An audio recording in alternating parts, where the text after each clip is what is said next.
Hello students, ये है chapter 1 rational numbers और इसकी एक्सरसाइज 1.1 हम इसी क्लास में कंप्लीट सॉल्व करने वाले हैं क्योंकि इस चैप्टर में ओनली एक ही एक्सरसाइज है 1.1 और इसमें टोटल आपको 3 क्वेश्चंस दिए गए हैं 1, 2 एंड 3 ये। तो इनको हम बहुत ही सरल तरीके से इसी क्लास में सॉल्व करेंगे, तो वीडियो को एंड तक ज़रूर देखिए। और स्टडी मटेरियल के लिए आप टेलीग्राम चैनल भी ज्वाइन कर सकते हैं, उसकी लिंक आपको डिस्क्रिप्शन बॉक्स में दी गई है। तो देखते हैं क्वेश्चन नंबर फर्स्ट क्या है।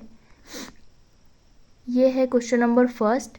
Name the property under multiplication used in each of the following. मतलब क्वेश्चन 1 में हमें ये पार्ट्स दिए गए हैं, तो इसमें हमें बताना है कि कौन सी प्रॉपर्टी यूज़ हो रही है। इन्हें सॉल्व नहीं करना है, बस प्रॉपर्टी के नाम बताना है।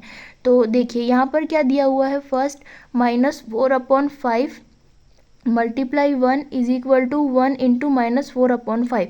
तो मान लीजिए ये ए है और इसमें मल्टीप्लाई हो रहा है 1 और फिर यहाँ पर लिखा हुआ है 1 और मल्टीप्लाई हो रहा है ए।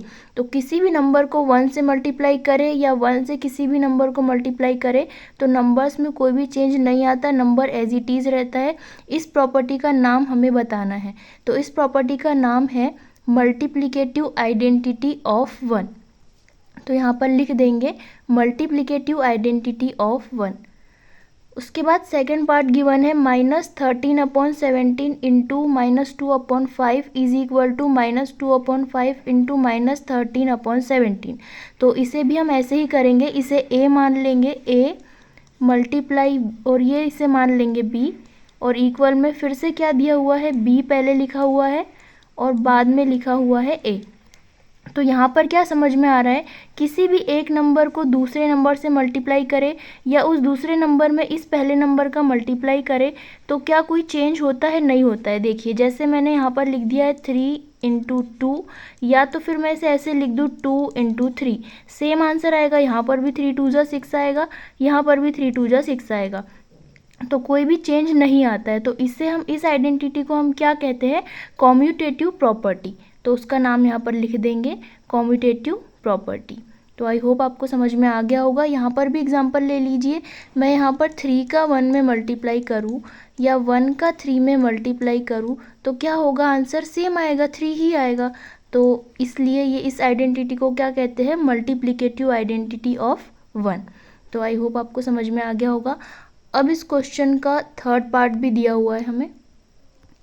थर्ड पार्ट दिया हुआ है -19/29 मल्टीप्लाई 29/-19 इज इक्वल टू 1। तो इसमें हमें क्या करना है, ये क्या दिया हुआ है, a/b, इसे ऐसे लिख लेंगे मल्टीप्लाई, अब b ऊपर आ गया है, b/a और इक्वल में क्या दिया हुआ है 1। तो जब हम इसे सॉल्व करेंगे तो हमारे पास क्या आता है 1। यदि हम इस फ्रैक्शन को उल्टा करके उसी से मल्टीप्लाई कर दें तो क्या होता है, रिजल्ट हमेशा 1 मिलेगा। कैसे, एग्जांपल लीजिए, जैसे मैंने यहाँ पर 3/4 एक रेशनल नंबर ले लिया और इसी को पलट के इसी में मल्टीप्लाई कर दिया। इसको उल्टा करेंगे, इसका रेसिप्रोकल, तो क्या होगा 4/3। तो फिर क्या होता है, ये 4 से 4 कैंसिल हो जाएगा, इस 3 से ये 3 कैंसिल हो जाएगा, तो रिजल्ट क्या आ जाएगा 1। तो इसी तरह से ये प्रॉपर्टी है कि -19/29 का उल्टा करके मल्टीप्लाई किया है 29/-19, तो ये इससे कैंसिल हो जाएगा, 29 से 29 कैंसिल हो जाएगा, तो रिजल्ट क्या आ जाएगा 1।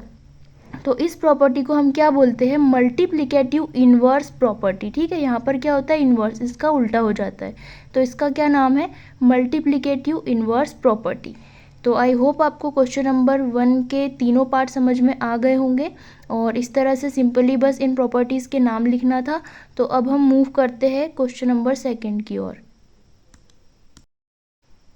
क्वेश्चन 2 दिया है, tell what property allows you to compute. मतलब कि सॉल्व करने के लिए हम इसमें कौन सी प्रॉपर्टी यूज़ कर सकते हैं। ठीक है, और यहाँ पर दोनों तरफ वैल्यू सेम दी हुई है इक्वल में, तो हमें प्रॉपर्टी का नाम बताना है। अब यहाँ पर अलग अलग रेशनल नंबर्स का मल्टीप्लाई हो रहा है एक दूसरे के साथ, तो इसको हम ए मान लेंगे, मल्टीप्लाई ये क्या हो जाएगा बी और इसे मान लेंगे सी। सेम ए यहाँ पर भी दिया हुआ है, 1/3 को हमने ए माना है, तो यहाँ पर लिखेंगे ए मल्टीप्लाई बी और मल्टीप्लाई में सी। यहाँ पर इस तरह से ब्रैकेट लगा हुआ है और यहाँ पर स्टार्ट में ब्रैकेट लगा हुआ है।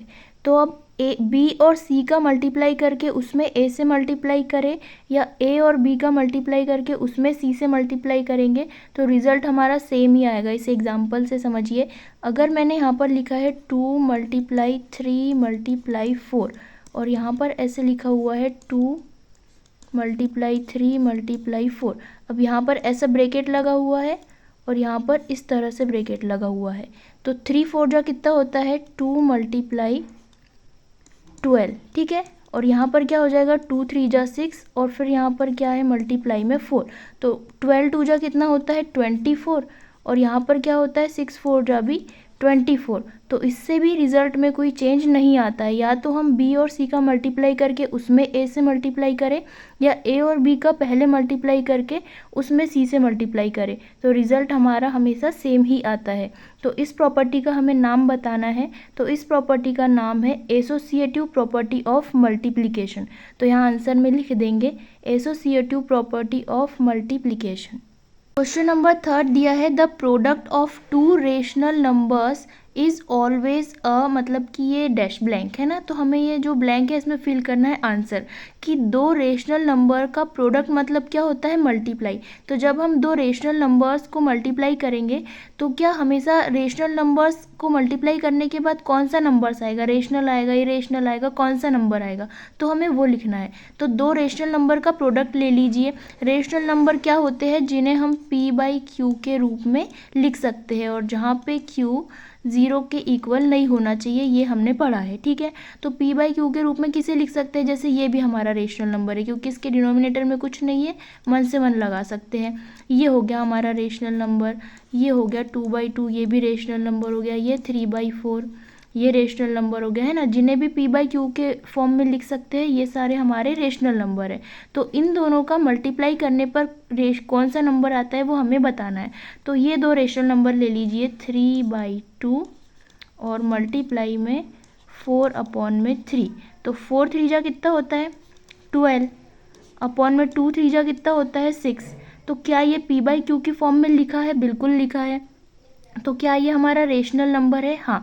तो क्या हो जाएगा the product of 2 rational numbers is always a rational number. तो यहाँ हम आंसर में क्या लिखेंगे रेशनल नंबर।